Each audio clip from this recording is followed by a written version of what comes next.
Hi CC, great weekend, really enjoyed your company, thanks for all your efforts. Thought you made some really nice progressions within the system. I think your understanding and clarity on the overall system has improved dramatically since we met. Hopefully answered all your questions. If you do have any more, as I said, feel free, email them across and I will try to respond as soon as I possibly can. Like I say, I hope you got a lot from the weekend and I hope it really helps your game going forward.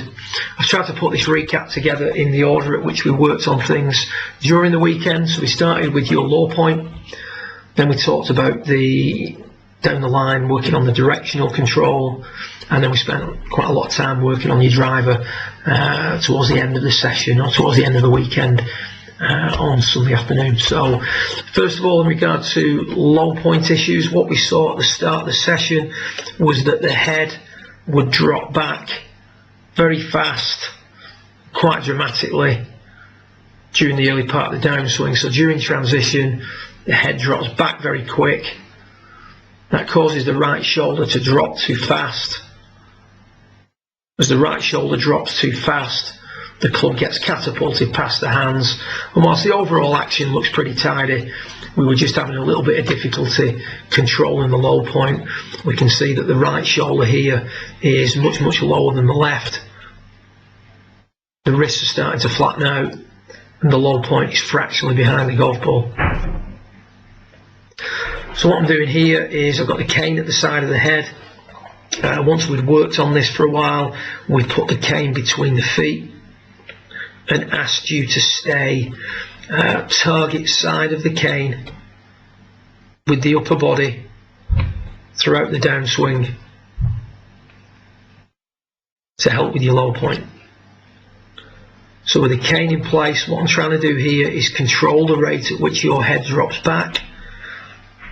You can see that the right shoulder isn't allowed to drop down quite as much, quite as soon. So we're a little bit more even in the shoulders. The right shoulder should be lower than the left at impact, or coming into impact due to the hip slide, but we shouldn't see it as excessive as we see here. So you can see that everything's leveling out into the impact area, and the low point here is no longer behind the golf ball. So here we've got low point back. Here we've got the low point on the control.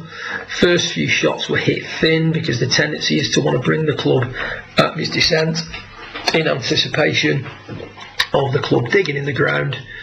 Once you got the feel for things, the handle started to go further forward.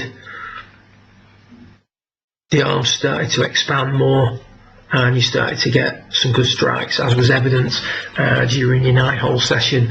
You only really made that movement that you see on the top left once, which was with a rescue club on 16, and to be fair, you had a little bit of a ropey lie, you had a little bit of water to go over, so to be fair, you can be forgiven for trying to help that ball up a little bit. So your low point issues are more to do with the rate at which your right shoulder works down. One of the things I would touch on is during your backswing, you do a great job of keeping the weight forward. You do a great job of working the knees, i.e., lead leg flexing forward. I think sometimes every now and again you can try and overdo the amount of weight that you move forward during the backswing. I would just relax a little bit on the backswing. You're making a really nice backswing in regards to the location of your weight at the top of the swing. So more to do with the right shoulder, controlling how fast that drops, very similar to what we saw in your bunker play. You're watching that recap later. Keep working on the two disciplines and you'll be just fine where your low point's concerned. We then started to look at the direction. We talked a little bit about your posture, that the knees are quite flexed. We suggested that you straighten the legs and then just take the lock out of the knees. We also talked about, because of this, the handle sits very high. Whenever the handle sits high, that's going to encourage your player to potentially hit a lot of pushes to the right, and also encourage the club to roll under plane. It's not the only reason, but roll under plane during the takeaway. So the move that we were making in the takeaway was that the club worked inwards too fast, because you've been told to get the hands in or get the club in. That's where the emphasis was. Club rolls in, hands start to drift up, and the club face opens up severely to the arc of the swing. What we want you to do is make concentric circles. We want the hand and the club, or the hands and the club, to work in at a steady rate, and we don't need any rotation of the back of the left hand during the early part of the swing. So from setup to waist level, we need to control the rate at which the back of the left hand rotates, which means that the swing now is nicely in line, still tracing the hand plane line. The club face is squarer to the arc of the swing, which means that you have to do far less manipulating of the club through the hip. You'll see from the still images that I put onto USB stick, and I will email across as well, that as your ability to make the takeaway that you're seeing on this bottom footage improves, the reference point is Charlie in the blue shirt working the hands in, keeping the club out. You start to see an improvement in the way, not necessarily now because this is quite early in the piece, towards the end of the session yesterday, you were starting to see an improvement in the rate at which the right leg straightened, the rate at which the left leg flexed, the angle of the shoulders. And this needs to be drip fed in. This needs to be done regularly, and let that move work its way into your game. And the realistic goal is to take this move and keep moving it towards the positions that you're demonstrating here. I don't expect you to be there every time. I don't expect you to be there every time within the next week or so, but we do want to work towards that. What I really liked during the session was that your ability to demonstrate the drill and understand the drill and why, understand the position and why you needed to be there, improved dramatically throughout the course of the weekend.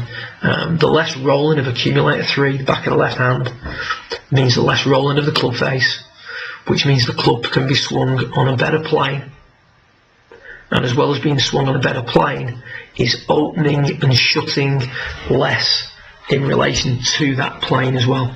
So it just makes for a far less chaotic goal swing, and helps limit the amount that you can miss the shot to the right, or now and again a quick hooky one to the left. So that was your takeaway work.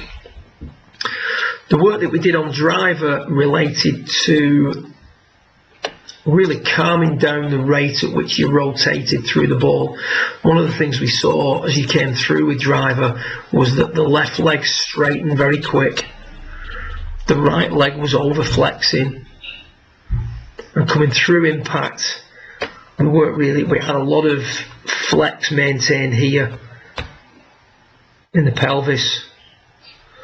Hips were moving backwards rather than forwards,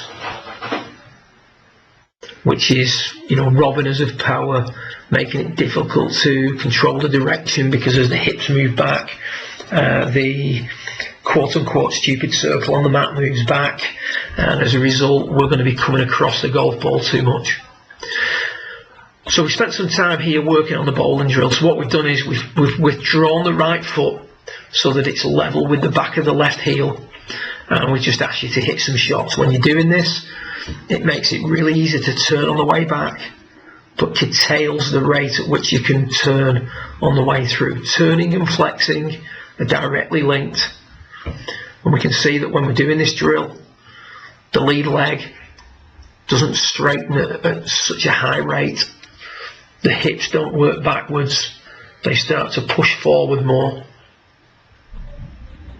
or appear to be pushed forward more, just not dropping back as much. I suppose you could argue it's the same thing, but we've not really worked on hip slide here. We've just worked on limiting the amount of rotation, and you can see that we're also starting to get, as we work through, a little bit more extension in the spine, in the neck. Whereas here we've got a hell of a lot of extension in the lead leg, but not really much extension in the spine, and we're still flexing forward in the neck. So we're starting to learn to tuck and to extend, which is nice. So after a few dozen shots doing that, we ask you to hit a nice sort of normal shot and just play this one through. I'm going to go back to your setup after we've looked at the through swing. Backswing on this was really nice. I haven't got too many complaints with the backswing other than what I briefly mentioned earlier about maybe, you don't need to try too hard to keep the weight forward. You both do a great job of that. As you swing down and through, you can see that the left leg now straightens up at a more steady rate. And instead of the belt buckle being completely out of view and the right leg being very flexed and the hips being back, we've now got a situation where the hips are being pushed under and we're starting to extend in a much more appropriate manner with the spine. So all in all, a much tidier through swing position, hips pushed forward, spine extending, pushing up out the ground, but doing it effectively, not just bracing the left leg, pushing the hips back, pulling the club across the golf ball. Much better move through the hit. You asked about the condition of your arms, how much straighter they are doing the bowling drill. They are a little bit straighter on the way through when you do the normal swing after the bowling drill, but as the hips push forward and the hips aren't working back, the player doesn't need to flex the elbows as much. I'm just going to take you back to your setup because this is something that I spotted earlier when I was putting the swings on. We haven't asked you at this stage to change your setup position, but by working on the bowling drill, get rid of the lines for you. You can see that the setup's starting to change. The setup between driver at the start, driver at the end is different. There's a little bit more, hips are pushed forward a little bit more, left leg's not flexed as much, handle's gone forward a little bit, and to be fair, it's a much more appropriate setup for drivers. So if you keep working on the drill with the right foot drawn back, those changes at setup you've got for free, if you will. You don't need to think about those. I just thought I'd point out that that's starting to change because of the work that you've been doing. So quick summary obviously there of the key points that we covered. If you do have any questions, feel free to send me an email. I look forward to looking at the footage in 2 or 3 weeks time to see how things are progressing. Stick to the process, keep applying the pieces of the pattern that are appropriate to you that we discussed over the weekend, and don't get sidetracked working on things that are relevant to other people but not to yourself. Good luck with it. Thanks for a great weekend and look forward to meeting up again soon.